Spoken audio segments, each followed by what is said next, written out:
Olá pessoal, eu sou a Poli Lucena e você está em mais um vídeo do Prof. Me Explica.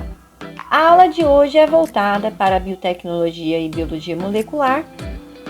Basicamente, nosso objetivo é estudar os conceitos e introduzir técnicas que são empregadas em biotecnologia. Nós vamos falar um pouco a respeito da técnica do DNA recombinante e a aplicação no dogma central da biologia molecular. A biotecnologia é a utilização dos agentes biológicos para prover bens e assegurar serviços. Esse sentido é bastante amplo e acaba dando algumas dúvidas a quem vai estudar. Quais agentes biológicos exatamente podem ser empregados?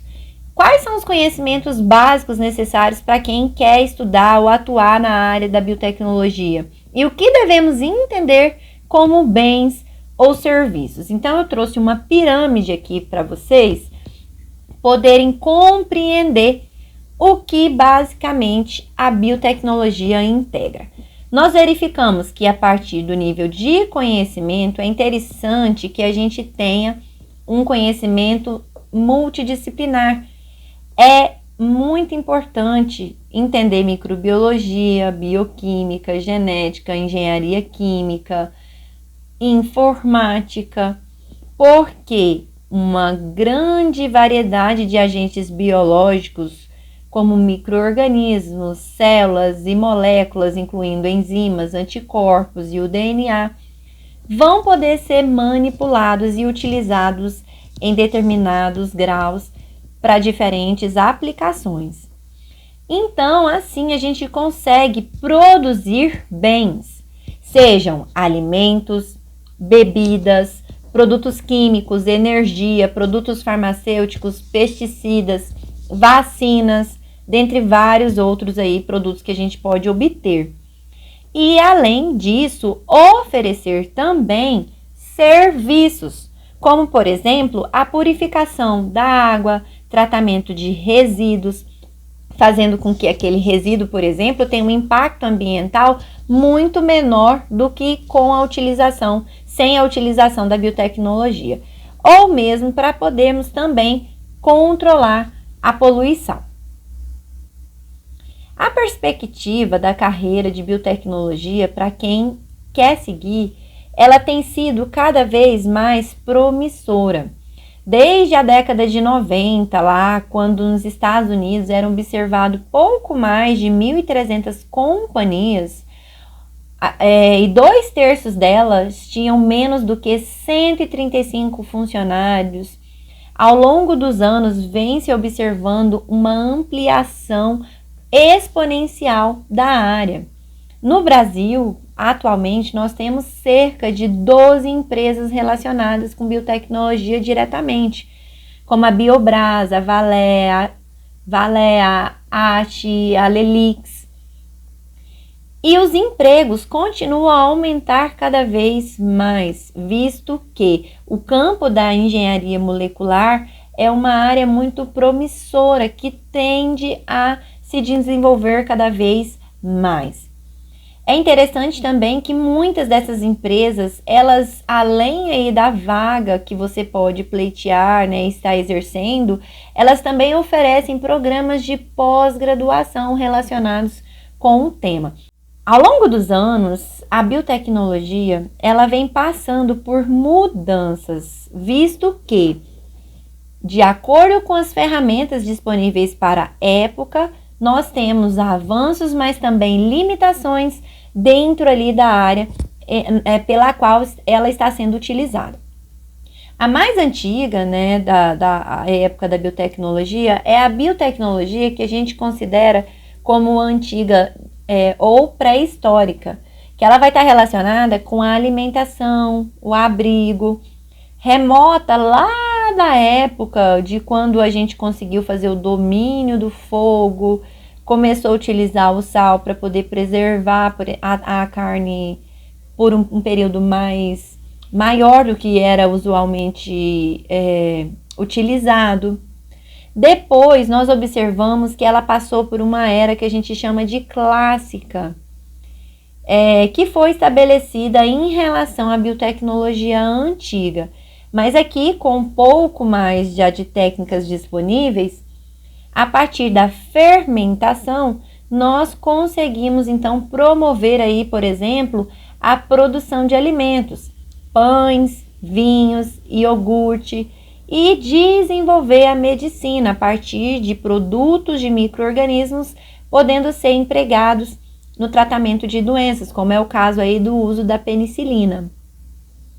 E quanto mais as técnicas foram sendo desenvolvidas, nós conseguimos alcançar o que a gente chama de biotecnologia moderna, que a partir de manipulação da informação genética, nós então conseguimos introduzir a engenharia genética. A biotecnologia moderna, ela pode ser subdividida aí em dois tipos importantes. A biotecnologia orgânica, que vai utilizar organismos intactos sem alterar o seu material genético. Por exemplo, quando a gente faz uma intervenção sobre a cadeia alimentar, seja para eliminar uma praga, por exemplo, que está atingindo determinada plantação, seja para utilizar um micro-organismo para ser um predador de um outro micro-organismo que causa uma poluição no ambiente. E temos também a biotecnologia molecular. Essa sim vai estar relacionada com a alteração do material genético para poder atingir aí objetivos específicos. Por exemplo, obtenção de organismos transgênicos, um organismo com material genético alterado artificialmente. Vamos então à aplicação prática desse conteúdo. Eu peguei uma questão do Enem de 2012. Vamos observar. Há milhares de anos, o homem faz uso de biotecnologia para a produção de alimentos, como pães, cervejas e vinhos. Na fabricação de pães, por exemplo, são usados fungos unicelulares chamados de leveduras, que são comercializados como fermento biológico. Eles são usados para promover o crescimento da massa, deixando-a leve e macia. O crescimento da massa do pão, pelo processo citado, é resultante de quê? Na letra A, então, é decorrente da produção de ATP. Letra B, formação de água. Letra C, liberação de calor. Letra D, formação de ácido lático. E letra E, liberação de gás carbônico. Nós observamos que quando uma levedura ou um fungo é utilizado na questão de produção de alimentos como fermento biológico, ela vai simplesmente utilizar açúcares e nessa quebra de carboidrato, ela consegue então produzir o gás carbônico, dióxido de carbono. Então, a resposta mais adequada aqui seria liberação de gás carbônico para poder promover esse crescimento e deixar a massa aí mais leve e macia. A biotecnologia possui diferentes cores para representar os diferentes setores pelos quais a gente pode atuar.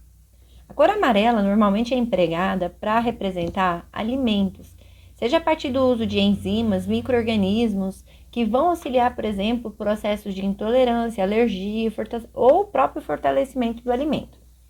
A cor vermelha normalmente é empregada para a produção de antibióticos, vacinas, medicamentos, órgão artificial, novos diagnósticos e outros. A cor verde é voltada para a agricultura, promoção de uma plantação mais fértil, mais resistente contra os períodos de estiagem e praga, dentre outros. Há a cor branca para representar a biotecnologia industrial na produção de polímeros biodegradáveis, enzimas, micro-organismos para o uso no meio industrial. A cor cinza para o setor ambiental, conservação do meio ambiente, descontaminação de produtos, reciclagem de resíduos e outros. E a cor azul para o uso de materiais marinhos, seja para a produção de estéticos, alimento, tratamento de saúde. Há também a cor marrom para representar desertos. Vamos lá na gestão dos desertos e locais áridos, avanços na aquacultura salina e agrícola. A cor dourada para representar a bioinformática, seja pela inserção de programas, averiguação de materiais biológicos, sequenciamento de peptídeos. A cor preta é voltada para o bioterrorismo, investigação de guerras biológicas e como combatê-las. A cor roxa é voltada para a ética, envolve discussões sobre criações biotecnológicas, publicações, patentes e direitos à singularidade intelectual. Há ainda a cor laranja, que é voltada para a educacional, auxilia na formação e na dispersão das ocorrências da biotecnologia. De onde surgiu a biotecnologia? Então, a gente vai lá a nível de histórico para poder observar o caminho da ciência para o avanço tecnológico e correlacionar ela com o desenvolvimento da biotecnologia. Toda aplicação dentro da ciência tomou um caminho novo após a descoberta do microscópio e observação das estruturas que não podem ser observadas a olho nu. Então, o Anton von Leeuwenhoek, ele observou células, bactérias, protistas, hemácias, a partir do desenvolvimento do microscópio óptico. Depois veio o Gregor Mendel para descrever os padrões de herança genética, mostrando que a informação do DNA, do material genético, poderia ali ser manipulada, ainda que não tivesse ainda metodologia para aquela época. Sutton desvendou os cromossomos. Thomas Hunt Morgan revelou que os genes eram obtidos, transmitidos pelos cromossomos. Ernest Ruska desenvolveu o microscópio eletrônico, permitindo ampliar a visão do que já era observado no microscópio óptico. Fleming observou os efeitos da penicilina e a Rosalind Franklin conduziu a pesquisa que levou à descoberta da estrutura da dupla hélice do DNA. Então, a gente observa que conhecimentos em várias outras áreas, não só na biologia molecular, foram essenciais para que a biotecnologia se desenvolvesse e agora se consolidasse da forma que a gente observa na atualidade. Mas dentro da biologia molecular, nós tivemos também inúmeros avanços no decorrer dos anos que com certeza também contribuíram com a biotecnologia molecular. Então, a gente vem lá da descrição do ácido nucleico, passando pela expressão biologia molecular, depois pela demonstração que as informações genéticas ficam no DNA.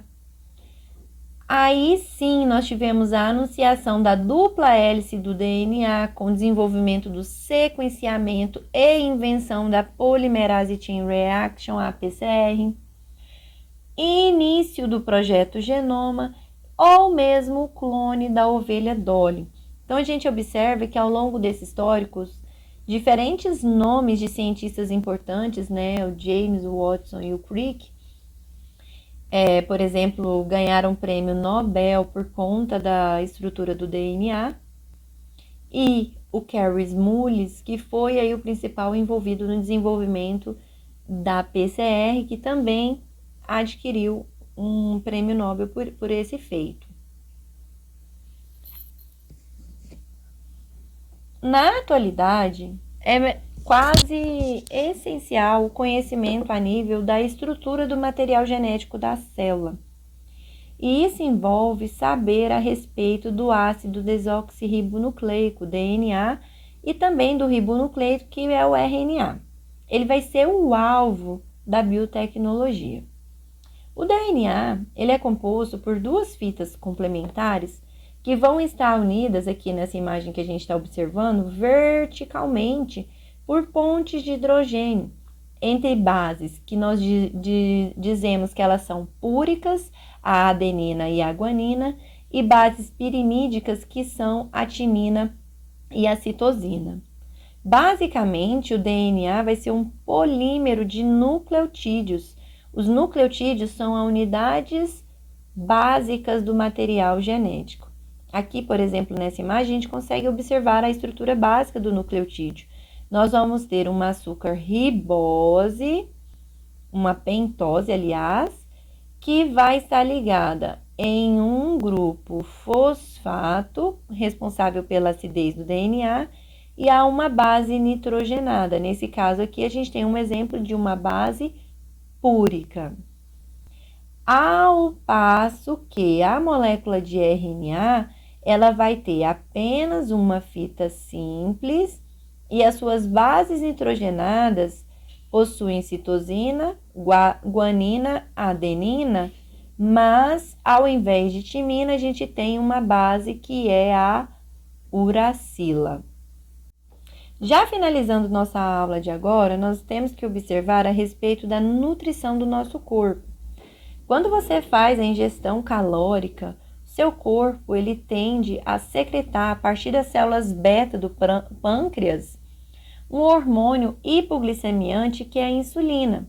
Sua função básica é se ligar à glicose que está sendo absorvida da alimentação e conduzi-la a partir de receptores presentes na membrana da célula para dentro da célula, para o citoplasma da célula, para que ela possa aí fazer parte da respiração celular e produção de moléculas de piruvato, ATP.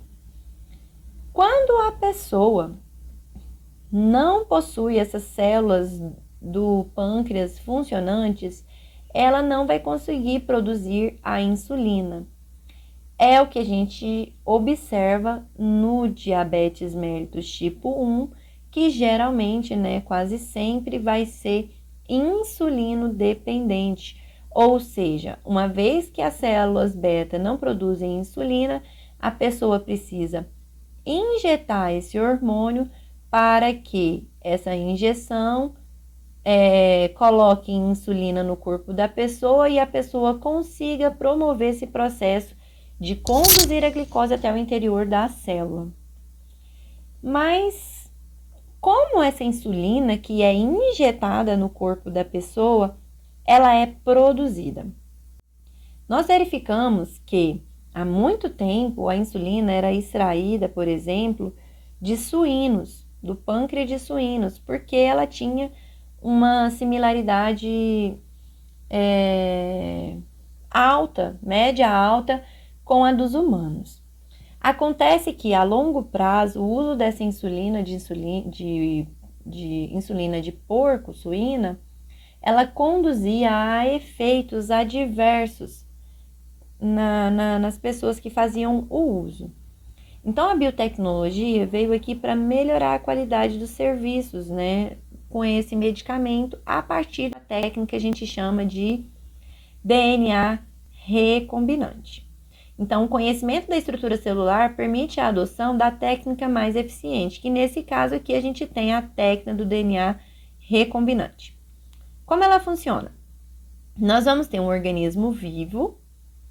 Esse organismo vivo normalmente é um organismo que tem o seu funcionamento metabolismo simples, por exemplo, uma bactéria ou um vírus. Nesse caso aqui nós temos uma bactéria, Escherichia coli, com o seu DNA solto aqui no citoplasma e também aquele DNA circular que nós chamamos de plasmídio.